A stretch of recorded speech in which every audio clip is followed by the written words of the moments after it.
Talks webinar, and thank you all very much for joining us. This is the first in a series of a campaign that we at TIAA are running to quite simply continue to raise the profile of this, what we consider, and me personally in particular, a very, very important topic across our clients, all of our contacts and our networks. So just some bits first of all, if you can make sure you're all on mute. If you want to ask a question, either raise your hand or put it in the chat. We'll be monitoring it, we will come back to it. So yeah, please, the more you engage, the better, because we're eager to hear from you. We're going to outline a few questions during the course of this session, some polls, so please participate, and if we get an opportunity, we'll discuss the findings, and then if necessary we can produce a briefing note after this event. We're running this event also next week due to the sheer number of people that have wanted to take an interest in joining, in participating in this topic. So this, it very much is a bite-sized session, provides an overview of what we consider to be the current trends and thinking on this very topical matter, from certainly from my perspective has become far more public reaching, and is now, having done this role for a number of years, is starting to get the profile that it really needs and deserves. But simply, as with most things, there's very, very much more to do. And I really encourage, and I want you to engage with us and invite you to follow our campaign and the events and get involved in the discussions and the different things which we'll talk about at the end of this session that we are doing in this area. So the panel comprises of obviously myself, Nick Macbeth and Melanie Allflat, who are really passionate about this topic and have vast experience in this area. And yeah, we really want to share our thoughts and thinking and engage with you on this particular important topic. So as I said, there's a series of polls during the session, so please engage. We hope it stimulates some interesting discussion, because really, talking to a screen is not as easy. However, the best webinars are those which provoke debate, and the sharing of experiences and best practice, which extends past this simple hour-long session. So we hope you find this session interesting and of use. So before we start, these are the areas of coverage we're going to cover off.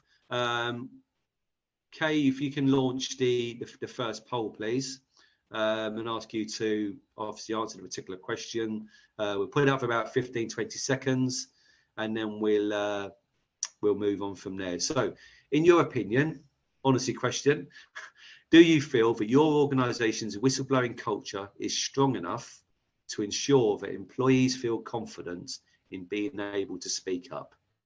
So you can only click one box, yes, no, or if you don't know, you're unsure, then click the don't know box, please. So press the buttons.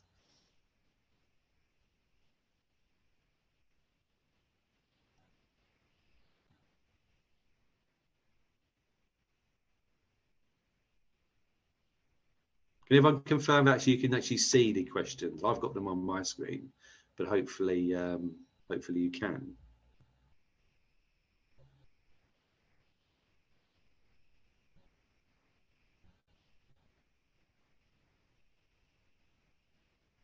Just one person, Kay, are the poll questions, are the answers coming through?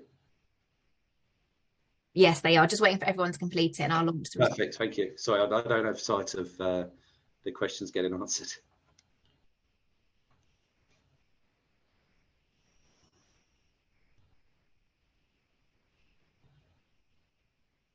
Okay, everyone answered?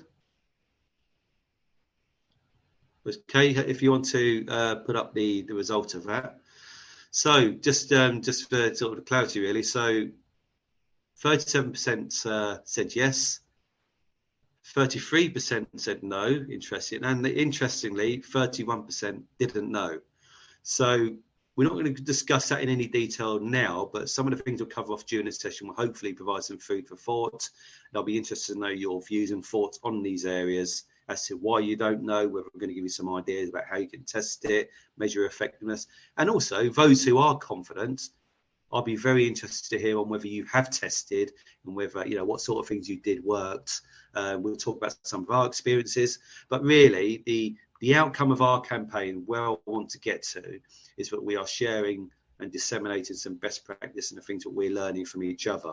And but we can all improve our systems across all of our organisations and clients and networks that we interact with. So that's really interesting. We will send a briefing note out in due course, and we'll talk about later on the things we're going to be doing to share some of the results and some of the thought processes that are coming from these sessions as well. Okay, brilliant. Thank you, Kay. So next slide.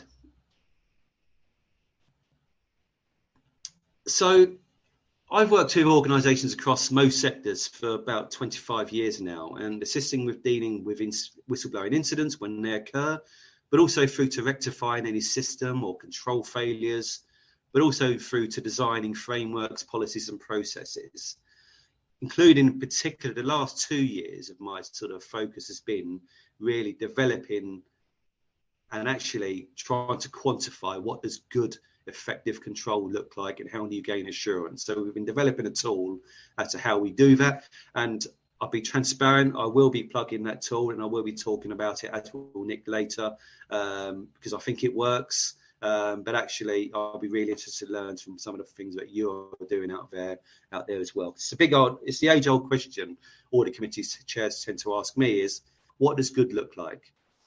Is it 2 reports a year or is it 20? If I get 20, does it mean I've got a problem? If I've got 2, is it no one's reporting it? Or actually, are my controls so good they're working? Quite a difficult question to answer, but I think we've got some thoughts and processes as to how you can get some assurance over those statements, whichever one you land and you state. So my colleague Nick has really played a key role working with me on this, and he'll talk for a case study later, which had a really good outcome for a client, quite a challenging issue that they faced on an ongoing basis. So whistleblowing is not a process that, in my view, that should be looked at on its own. I believe that there's a direct correlation to an organisation's culture, its look and feel, how people behave, what they stand for, and how they are led. Leadership, as we know, differs to managements. They're 2 distinctive, different things. Those leaders who set a tone in an organisation, set standards, operate within policies and frameworks that are transparent, ethical, and put people at the front and centre of its operations are those which are more likely to achieve a good culture. Now, that's not it. You know, that's not the sort of the equation of how to do it, but that's a really good indicator with good leaders what I don't tend to use a tone from the top, but it really has to be driven down from the very top of an organisation and lived and breathed and demonstrated through practice and behaviours. So what does good culture mean? Well, quite simply, a more harmonious workforce, increased productivity, better retention, and also increases recruitment pools and opportunities. And ultimately, better quality services, including, dare I say, profits for organisations who are there for commercial purposes. And better outcomes, of course, whether it's in healthcare and other public sectors. So there's just 3 points I want to cover on this slide, really.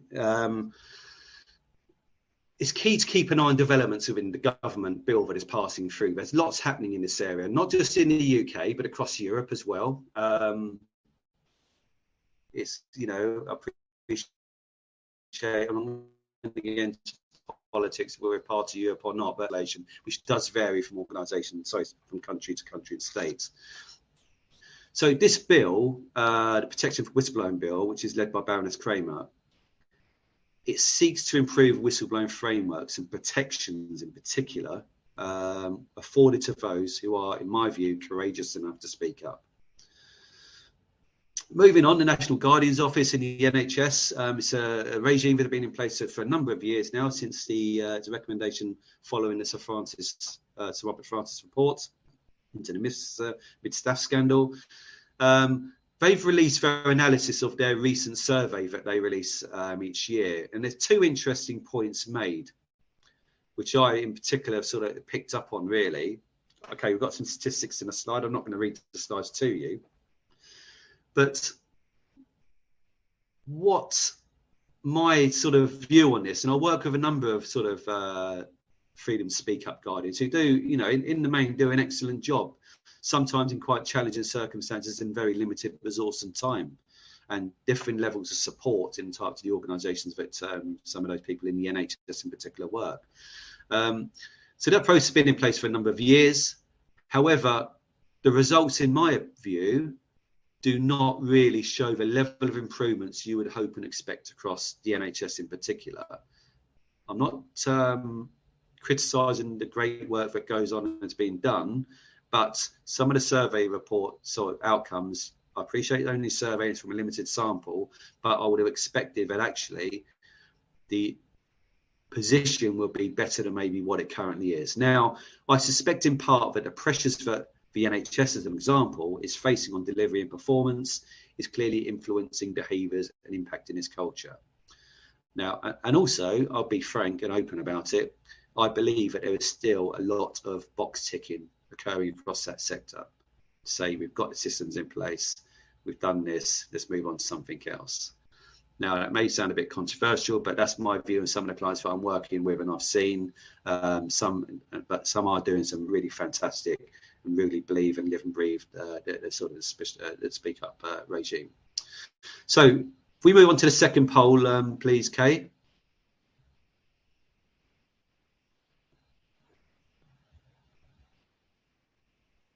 Sorry, bear with me just a second.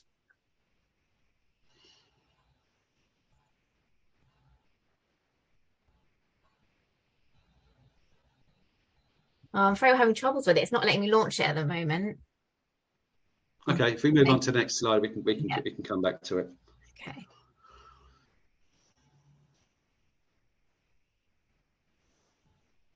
Okay. So, organisation, culture, and whistleblowing and other events. Now, we could probably run several sessions on the volume and type of events which have happened even of late in the last few months alone. For me, one of the big catalysts was in particular the Me Too campaign and the momentum that generated from what was systemic sexual abuse and inappropriate behaviour in various industries over decades and decades, with many awful incidents and victims of said sexual abuse and other sort of abuses, came to light and really gained momentum where people were starting to speak up. So that was a really powerful campaign. And from my perspective and my knowledge in this area, that was for me one of the biggest things which started to put this on the map more and more on boards' agendas. Of course, there was things such as Savile and and then the sort of abuses in the NHS, for example, that went on there. But if we look at some of the things here of late, I'm not going to talk about ongoing. There's the issue with ITV and the issues with this morning programme, the presenter, and who knew what, where, and when, and how long did certain things go on for. These all link back to culture, and the culture across that TV company, ITV, is now being called into question, for which individuals are being called upon to the sort of select committee to account for their actions and what they did or didn't know, decisions made, and so forth. So the big thing I say to boards and chief executives in particular is that ignore these sorts of things and and just tick the box at your peril, because they may not come back to bite you today, but it's a good chance that these never go away.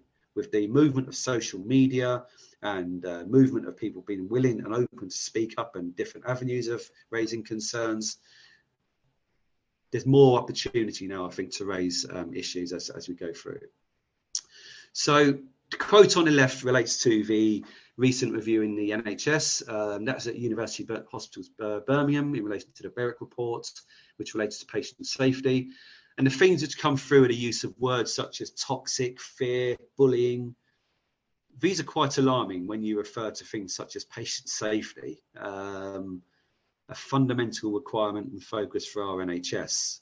Now, there's been many reviews gone from whistleblowing, toxic cultures, West Suffolk hospitals, amongst many others cases out there. But one in particular I just want to talk about is the one on the right. So Baroness Casey, this is relating to the Metropolitan Police. Baroness Casey reported in March of this year, where she was asked to undertake quite a broad-ranging task of a review into the standards of behaviour and internal culture of the Metropolitan Police Service and make recommendations on the actions required.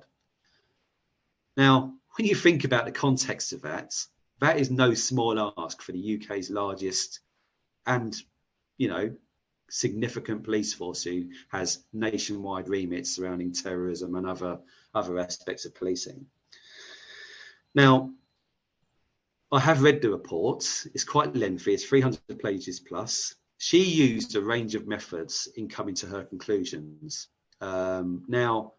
So any suggestion that her views were biased or not based on what she had learned, been told, had seen or heard for herself, again, if people ignore that, they do so at their peril. We can always, with hindsight, critique how people undertake reviews, what people say in the heat of the moment, and people who do speak up, how they've got access to grind, etc. But the 300 pages plus is pretty damning reading. The language in it is really stark. It refers to the leadership, the approaches adopted, the behaviours and the tone sets. Yes, there are many, many failings in relation to forward thinking and capabilities, but the behavioural aspect was extremely alarming to read in that report. Now, this comes off the back of, during the review, actually, the Sarah Everard murder by the police officer, and then the whole sort of review into that in terms of what people did or didn't know. And that then led to, hang on, these are police officers who are carrying out their behaviour and conducting themselves when they're supposed to be above the law and with consent, without fear and favour. The report made a number of recommendations. I'm not going to read some of the quotations there, but there's many, many more in that report, and they are pretty damning, really, as far as some of the reports I've seen into stuff like this. The two key things that stand out for me, which are pretty much commonplace across a number of the reports I've seen of late and a number of incidents, is that senior individuals, leaders, have failed to gain assurance over their whistleblowing arrangements in place. That was one thing that jumped out for me, and this is in the Met. But organisations' cultures, i.e. in particular the Met in this case, but it's a common finding, has contributed to the toxic environments that have allowed these incidents either to occur or go undetected for long periods of time. And a good example of that was things such as the Sarah Everard murder by the police officer, in terms of what his nickname was, what people didn't know about his behaviours and what he was up to inside, outside work, the language being used and so forth. So tragic scenario, and far-reaching consequences for the Metropolitan Police, who have really got to radically review and change about how they're operating. So the Met has significant challenge to turn things around, which will not happen overnight or in the short term, but it needs some radical measures and changes in attitudes and thinking. So that's commonplace across a number of the organisations who face some of these reviews and some of these issues that do arise. So before we move on to the next slide, if we can launch the poll, Kay. I don't know, Mel, if you want to cover the question.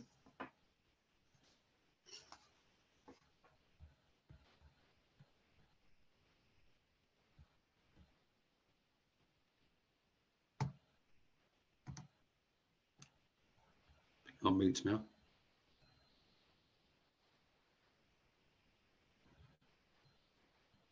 Apologies, been suffering some technical issues this morning. So yes, our question asks, has your organisation's whistleblowing process been tested for its effectiveness?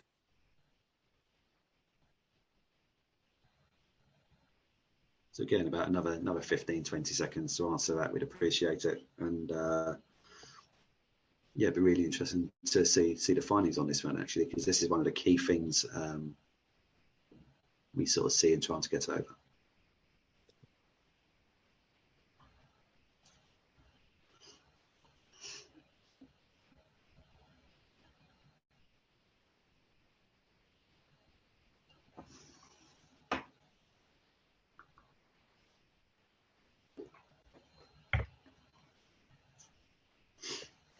There's some interesting results there, Dave. 9% have said yes, that has happened. 45% no, and 46% do not know whether their organisation's effectiveness has been tested. That's interesting, but I suppose, you know, not necessarily surprising, because I think that's part of the issue, is that organisations are not necessarily testing for effectiveness, and in part I think because of how do you test it, how can you gain effectiveness and assurance, and that's some of the challenges which hopefully this session and the work moving forwards will give you a greater insight about, you know, how you can actually do it, because we believe you can. So that's really interesting, thank you. So this slide here, so this talks about, I'm not going to necessarily read, but this is just a snapshot again of recent issues where they all have similar themes, all with similarities that go back to not just individual behaviours, but leadership failures and an inability to recognise the importance of having an open and transparent culture where challenge is either not prevented, consciously or unconsciously, or frowned upon. I mean, I've done these sessions before, and my view is that whistleblowers are often seen as problem people, or people with an axe to grind who have got an issue.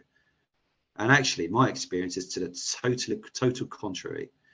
Those are the people you actually want in your organisation, because they're the people who are prepared and brave enough and want to drive change and call out wrongdoing or inappropriate behaviours and want to challenge it. A lot of people don't, for various reasons. I'm not here to criticise why people don't, because there's a whole raft of reasons why people can and can't and don't want to, because the implications are pretty significant, as we'll go on to in a few moments, or potentially.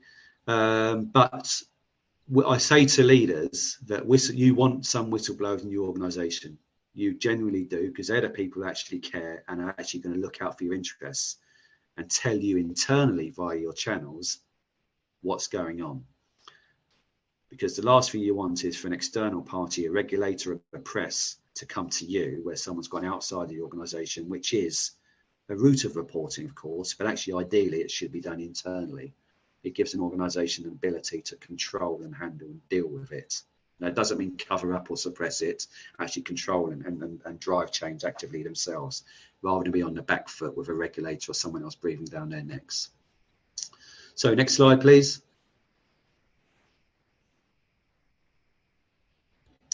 So why is a strong culture important? Well, hopefully pretty obvious, but, well, not just for the purposes of keeping out the press for the wrong reasons.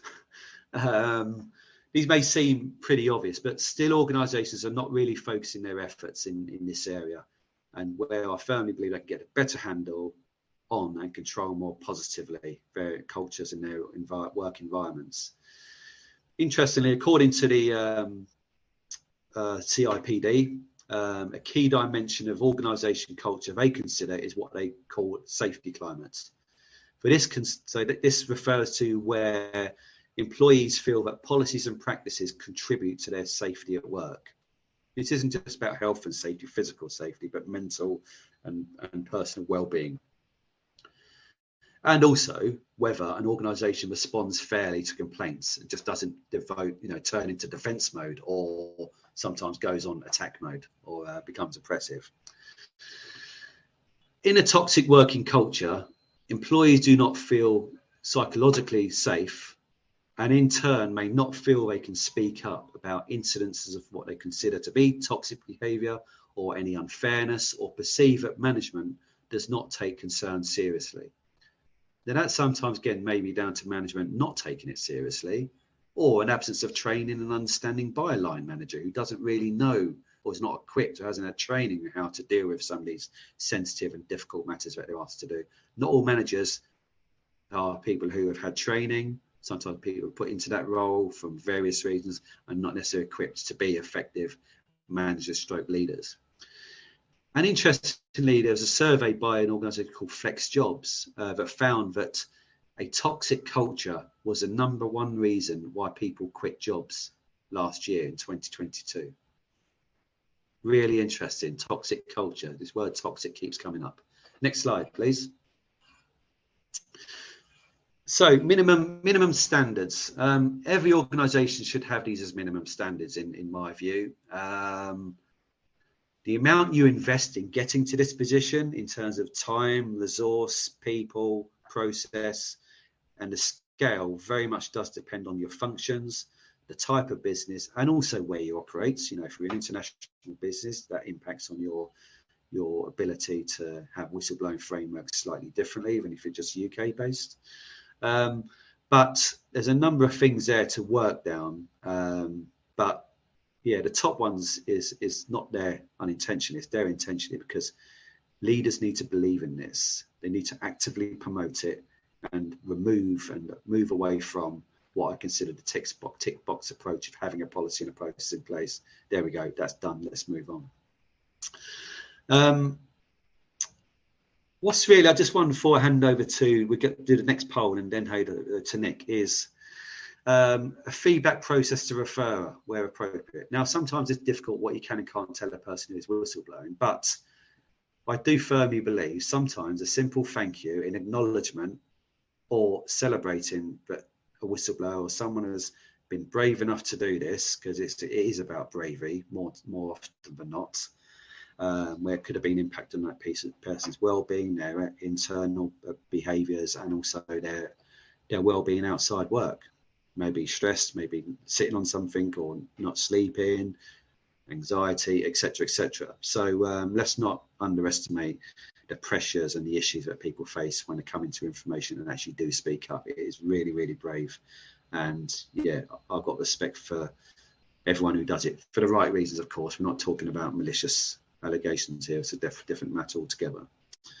So before I hand over to Nick, Mel, the next poll, please. Yeah, thank you, David. So just thinking about those minimum standards, the question that we're asking you in this poll is whether your organisation has undertaken a temperature check, just seeing where you are in regards to your culture.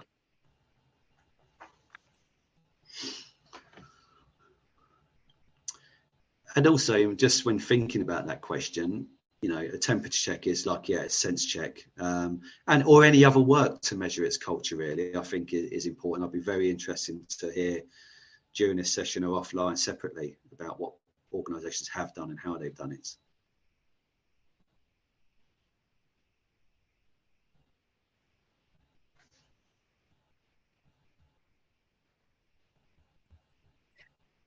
Quite interesting results there, David, in regards to a review of the culture. So 42% have said yes. So it means that something has been round and tested, which is really interesting. It'd be good for our good practice to see what you came out with in regards to that independent assessment. That'd be good. 32% no, and 26% rather said they weren't aware of that. Yeah, that's really interesting. And I mean, it's slightly encouraging that actually a high percentage have done something. I mean, lots of organisations now are talking about it. They recognise they need to. They want to have this harmonious, happy workforce, so they can directly correlate the benefits of having so and the risks of not having so, of course. But yeah, I'd be very interested to understand what some of the things people are doing. Yeah, that's quite encouraging, actually. I didn't expect it to be that high if I was honest, but that's good. I think one of the things, David, in regard to that was whether that was a process done by the organisation or whether that was an independent process. Yeah. We're keen to know. Yeah, because obviously, yeah, there is different lenses that people look through when you're doing certain reviews, whether they're independent or not, and so on. But yeah, no, still interesting finding. So Nick, over to you. Next slide, please. Okay. Thanks, David and Mel. So that leads seamlessly on to my session. So what I wanted to talk to you about was the work that we've been carrying out within TIAA to provide management teams and your boards with a level of assurance over your organisation's whistleblowing arrangements and the perceived speak up culture across the staff teams. So I've seen numerous reports and committee papers that are presented as being very positive, because the organisation hasn't received or hasn't recorded any whistleblowing concerns in the last 2 or 3 years. And I mean, yeah, this could be positive, but it could also be a case of you don't know what you don't know. And the question is, how is that giving assurance to your board that your whistleblowing culture is appropriate? It might be more like David touched on earlier, that you're not receiving any reports because people don't want to speak up, they don't know how to speak up, or they're too scared. And that's what the review we've been carrying out is all about. It's looking at, are you doing what you say you do? And more importantly, is it working? So our whistleblowing organisation culture check is something that we've been working on and delivering for some time, as we obviously previously recognised the importance of having that healthy reporting culture, as Dave has been highlighting through the session today, and having those robust, well embedded arrangements is going to encourage your staff to speak up more freely and hopefully stop you ending up as one of those headlines that David was talking about earlier. So the review it's basically designed to obtain a first-hand understanding of how culture is perceived and how embedded and trusted your whistleblowing arrangements are. So rather than just the usual review of your policy and sample testing some records, we look at actually how it's operating and how it's actually viewed by those it's intended for, which ultimately is your employees. So we work with your staff, try and get underneath how they actually perceive the effectiveness of the existing arrangements and identify, try and tease out with them what they could do better. So not only is it aimed at helping our clients identify any issues or perceived concerns, but it's also intended to help support them through the journey in creating a culture where staff feel more confident in raising their concerns and confident that those concerns are going to be dealt with appropriately. And I think that commissioning a review like this gives that clear message to staff that this is an area that your organisation is taken seriously and wants to get right.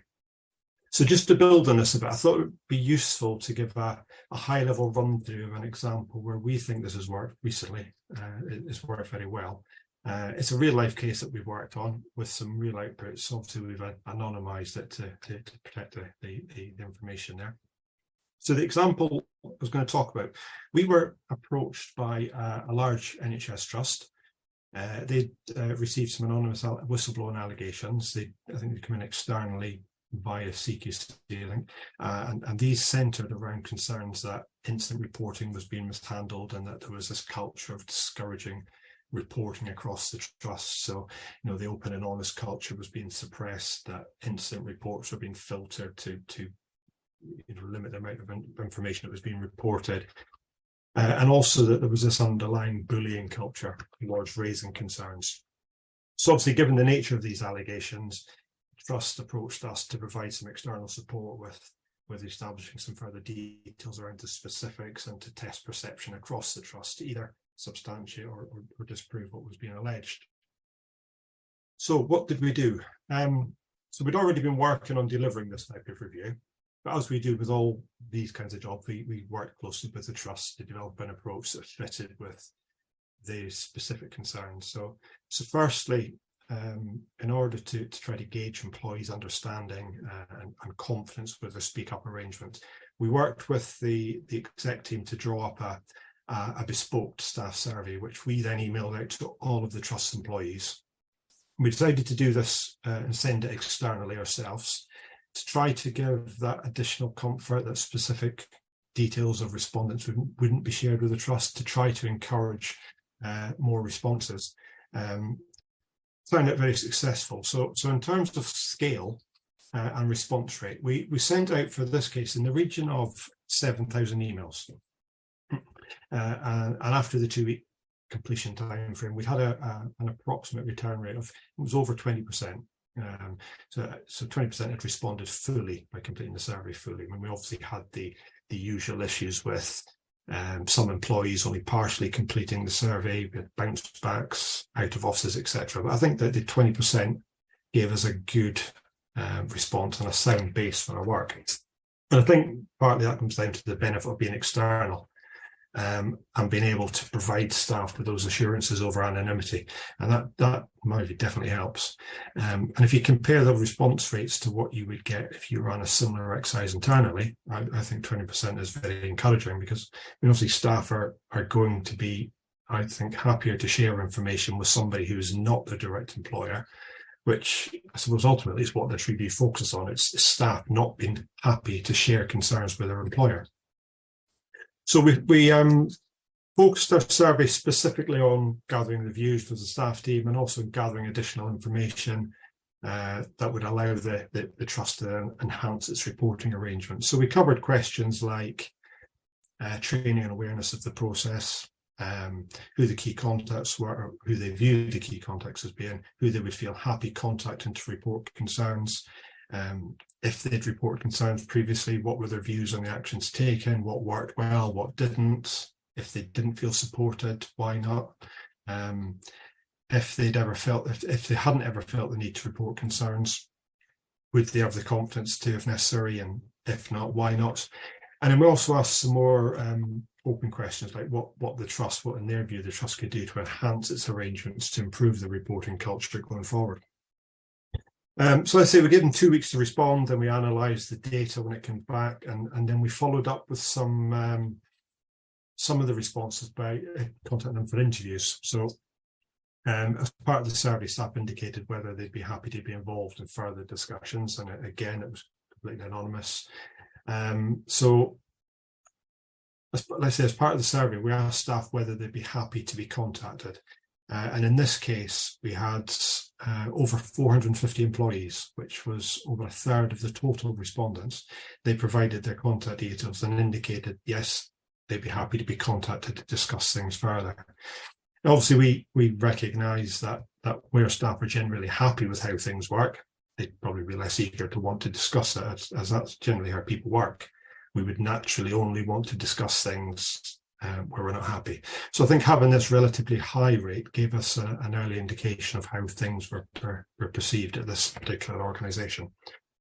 The interviews then allowed us to delve deeper into the survey responses and gain a better understanding of the specific concerns and areas that staff wanted to discuss.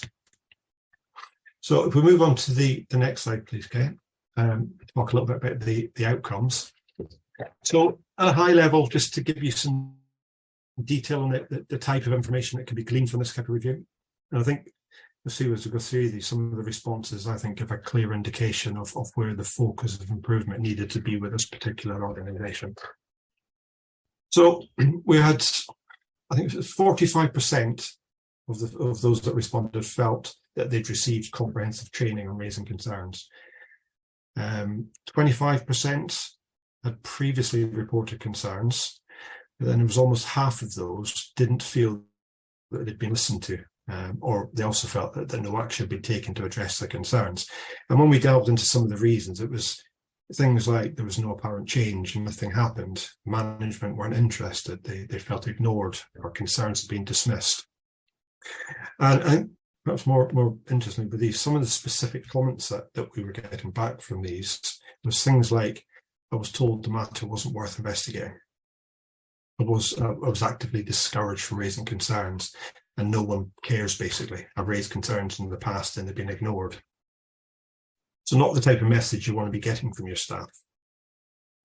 We also had, when we asked whether people would feel confident raising concerns if they hadn't previously, we had 15% said that they wouldn't feel confident. So again, reasons were things like fear of reprisal, fear of losing their job, didn't think anything would change, lack of confidence in management. And again, specific comments were things like concerns that have been raised in the past have been ignored, or because of what happened last time, I would just leave. And when you try to speak to anyone, there's a total lack of interest. So again, not great reading, and not the kind of message you want to be getting from your staff.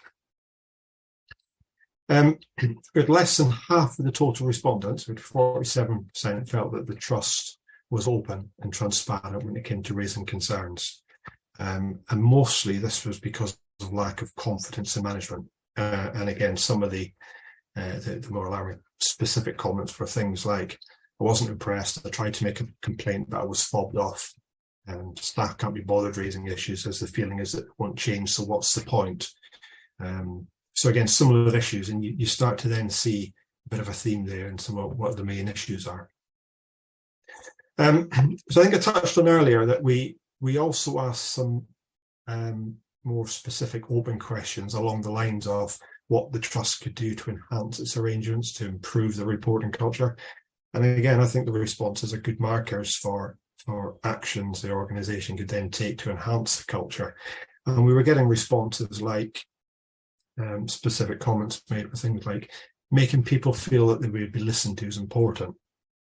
One particular individual said that they tried to raise a concern and the staff member was told, take no notice because you know what she's like. Advertise the service better, give staff confidence to trust that it's going to be confidential. Being consistent, so those that do find the courage to speak up need feedback to build the confidence, and anyone who raises concerns should be involved in a debrief process. Resolve the them and us attitude between staff and management. There needs to be more information about what happens when you raise a concern rather than just how you do it. And then the last one was the speak up role needs to be independent so that it's not seen as being too closely aligned to senior management. So again, some quite interesting and I suppose fairly obvious messages coming out of that and to take away from there.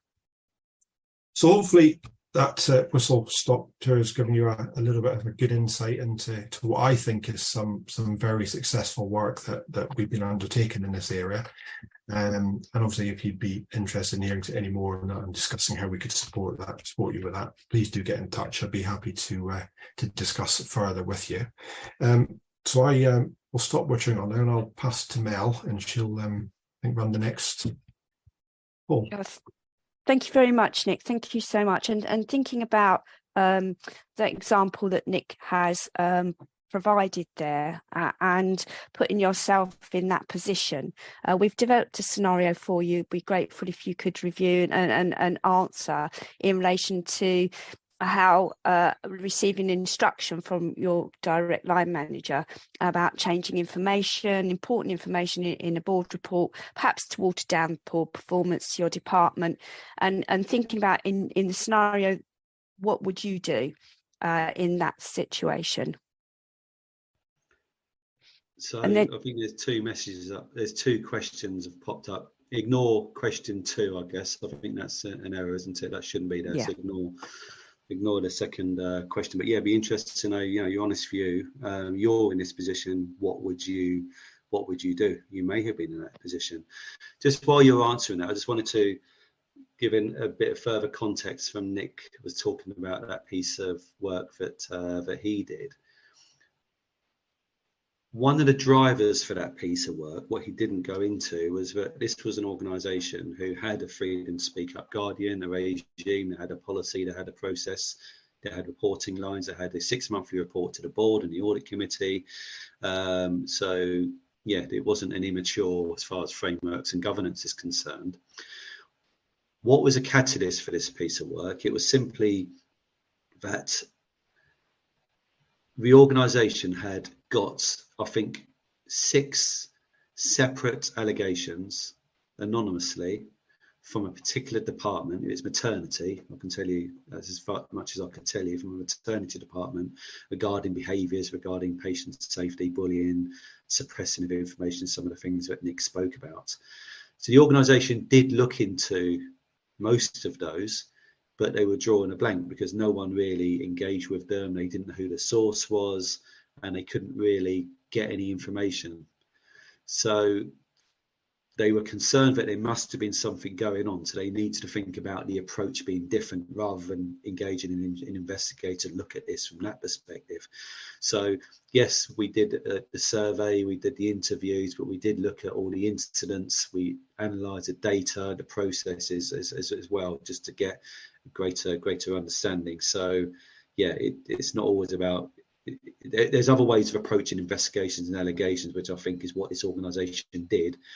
the outcome of this actually led to a real significant change in the importance that they placed on the freedom to speak up regime, and they put further investment and further work into that with an action plan off the back of the review that Nick done, which really did change the landscape. And I have to say, it was really encouraging because the leadership team really believed in this and wanted to drive change. They were really alarmed at what was going on and the allegations and the findings of the review, but they didn't want to suppress it. They wanted to tackle it head on and deal with it. Thanks, David. So thank you for taking part in the poll. We're going to be talking about what happens next. That's quite interesting, actually, David, with the results there. The majority of people raised the concerns directly with the line manager in the first instance, which is really good. Feeling supported and have the ability to do that. I'm interested that no one would go to the regulator outside party, because I appreciate the circumstances may not dictate as such, but that's part of the issue where a lot of people do automatically go outside without following the internal processes because of the absence of confidence. It might be more about the scenario rather than that, but that's interesting that no one did pick that. So no, that's really, really great. Thank you for participating and sharing your thoughts. Yes, thank you. So thank you very much, David. So yeah, going on to talk about what happens next and what's our campaign, how our campaign is going to progress. So we're looking at, as David mentioned, about there's two strands to this actually. So the first strand is our campaign and how you can become involved in that. How we're going to be conducting an organisational culture survey. Across multiple sectors within our client base and outside. If people want to participate, we're happy to have people contact us to take part in the survey. We feel that having that wealth and depth of variety and participation will give us a good process and view on what culture is like, where there's good practice, where there's potential issues and failings. We have another webinar next week and the survey will be launched after that. We're providing with some analysis and commentary on the survey outcomes and results. We want to have a round table working group, develop that and push that real strategy and culture that we've sort of got from our culture survey, and drive that forward to bring about real change, as David has said, and hopefully that we've demonstrated our passion for within this. We will be releasing a benchmarking report and best practice guide for you.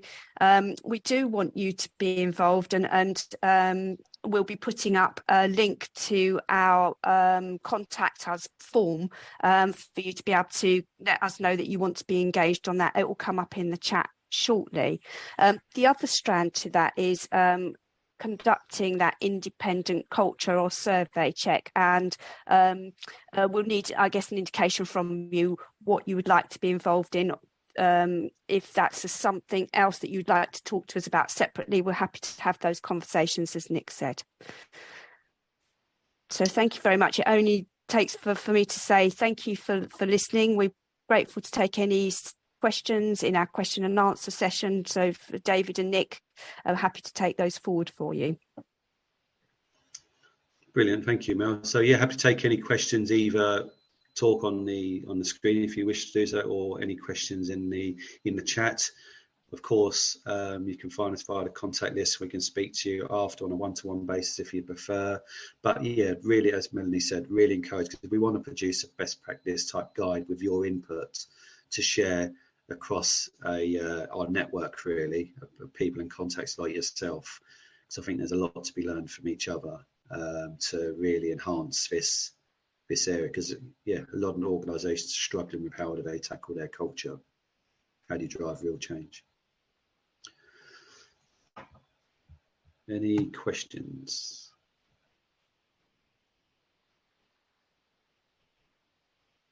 Oh, there's one hand up. 2 Q&A.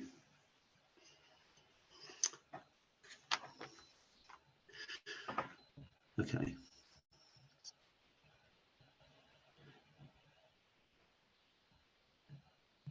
So, right. So there's two questions. I'll read them out to the group just to benefit everyone. Would health and safety issues be raised through the whistleblowing policy? Potentially, yeah. It clearly depends on what health and safety, if there's an immediate risk of life or harm to an individual or a significant issue. But of course, that's a route that you can take. Of course, there will be normal reporting mechanism for health and safety incidents or an incident reporting system, but of course you can use that mechanism if you see fit, if you're not able to, or you feel like you're being not listened to or suppressed by your individuals. Next question was, are you doing any webinars for senior management on this same topic? Yeah, so yes, because that's really that's the audience that we need when we start talking about culture. That's the audience and people that we really want to know. You know, these are people who need to know it, because they're the people who need to own it, understand it, live and breathe it, and really direct it and drive it. So yes, and we'd welcome conversations offline with anyone about speaking to your senior management team, your audit committees, your boards, because I think there's a lot to talk around this area, and I'm pretty sure any leadership team would not want to be some of these individuals who are being called to select committees or having to account for their actions. David, thank you. There's a follow-up to the health and safety question, and it goes on to say, for example, if risk assessments have not been done for offices working from home, etc., so would that be raised via the whistleblowing or freedom to speak up? Potentially. I wouldn't say that's I mean, that's something you would hope that you could sort of raise internally. However, if you feel that you are not being listened to and there is a risk exposure, then potentially yes, you know, that could be a mechanism. So it's not a clear-cut yes or no, but yeah, in part it is possible for sure. So Nick McLean has asked, could you explain more about the Freedom Speak Up Guardians? Thank you. So briefly, so in the NHS, so Robert Francis produced a report, a series of recommendations about improving various things and failings and stuff which came out of the mid-staffs review and other incidents regarding significant failures in the NHS, which was, you know, causing death to patients and other matters. It's quite broad. It was a big review and incredibly high profile. So part of that was that the NHS implemented a system whereby every organisation had to nominate an individual to be what's called a Freedom to Speak Up Guardian. Now, that is, I say, regulated / overseen and supported by the National Guardian's Office, or which there is a National Guardian,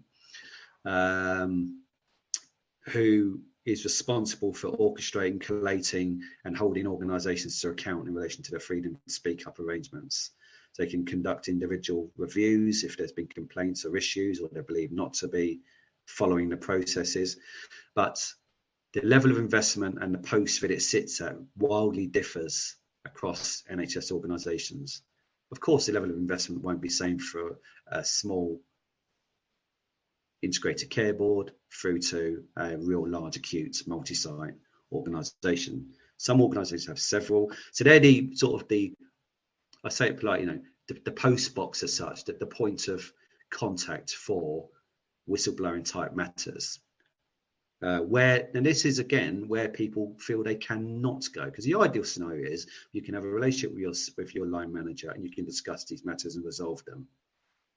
If you can't do that, or you've been not listened to, or you need to take the other route, then in the NHS you can go to your Freedom to Speak Up Guardian, who in theory should have direct access to the board and the CEO, direct pathway. So they're not responsible for investigating the matters, although I know some of them do. But yeah, that's not necessarily their their role. So they're sort of a point of call, an independent or pseudo-independent person to take that concern and make sure that it gets passed on and acted upon.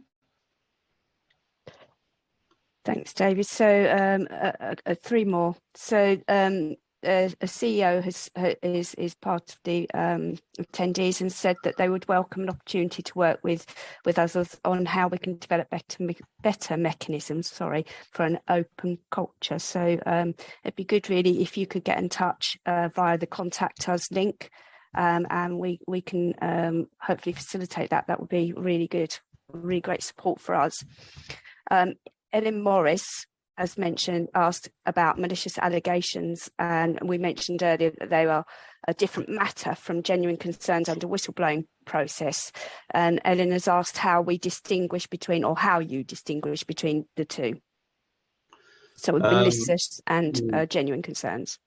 So it's not easy to do, because ideally you'd hope that everyone had an honest self-belief that what they're reporting. Some people, and there is this perception, it isn't always the case, but some people do tend to use and I use the word abuse, the process in defence of poor performance, going through a performance process or a disciplinary process, see that as a distraction or a mechanism to hopefully suppress the matter that the spotlight being shone on them. It does happen. So it's about testing the information, how you can corroborate it, why they think that, what evidence do they have. Sometimes they may not have a lot of evidence. So it's about looking at circumstances and testing that through interview, through data analysis, speaking to witnesses to find out whether there's any allegations or any maliciousness, or I always ask a person what their motive is. Why are you telling me this? And believe it or not, the vast majority, I haven't had anyone say they do it for financial gain. The vast majority of people, whistleblowers I've interacted with, have said because they want to be listened to, and they feel like they haven't been listened to by another mechanism. They want to drive change. So it's about testing the information as far as possible, but proving someone is reporting something malicious is difficult. Thanks, David. Someone has asked, would you recommend that all organisations should have a code of conduct? And what is the relation of the code of conduct with behaviour whistleblowing? Yes, all organisations should have a code of conduct which sets the tone and the bar for what is acceptable and what's expected of your employees. But it should be separate to a whistleblowing process. A whistleblowing process should be very succinct and separate.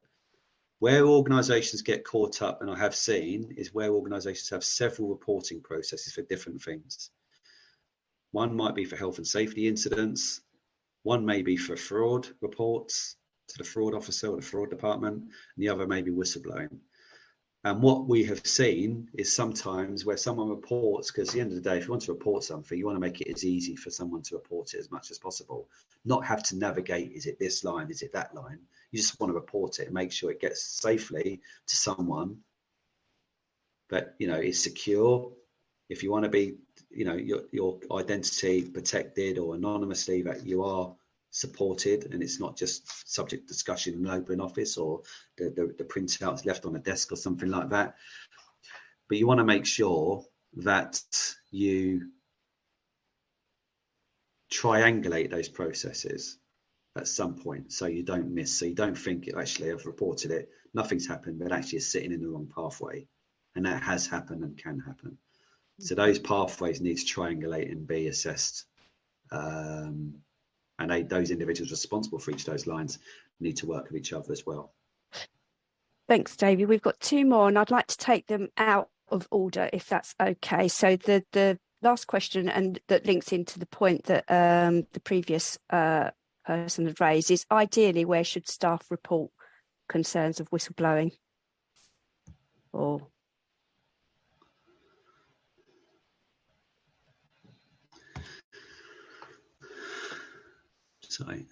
sorry, which one's that? So I'm taking them out of order today because I think the last one is good to talk about and finish on. Yeah. Ideally, where should staff report their concerns? That linked into your previous point. Yeah, I mean, it needs to be. I mean, you should offer people multiple methods of, it shouldn't just be online. If so, it should be a secure mechanism. If it's a phone line, make sure it works. I've worked with organisations said, yeah, we people can access all sorts of ways: email, person, online, phone line. There's a direct number. So as part of the review, I phoned the number up and I got someone's voicemail on a mobile. I never left a message. There's no way I'll be leaving a message with my contact details not known whose phone it is. It didn't describe it as being a whistleblowing line. It clearly diverted to someone's mobile. So that just undermined the process. I then sent an email to the whistleblowing reports and heard nothing for 3 months. And someone said to me, oh, awfully sorry, been on leave, just clearing a backlog. You sent something to our whistleblowing, can we help? And this is an organisation who said they had watertight processes. I said as well, yes, you've got the processes, but they're not working. So you need to understand, you just don't have the process or the policies. You need to offer secure, accessible, and as important, simple methods of reporting and secure. And that will be dependent on your organisation. So that's varied, and there's no one size fits all, unfortunately. But if you've got multiple avenues, make sure they're not all, they do triangulate and they're not missed. Thanks, David. So finally, the last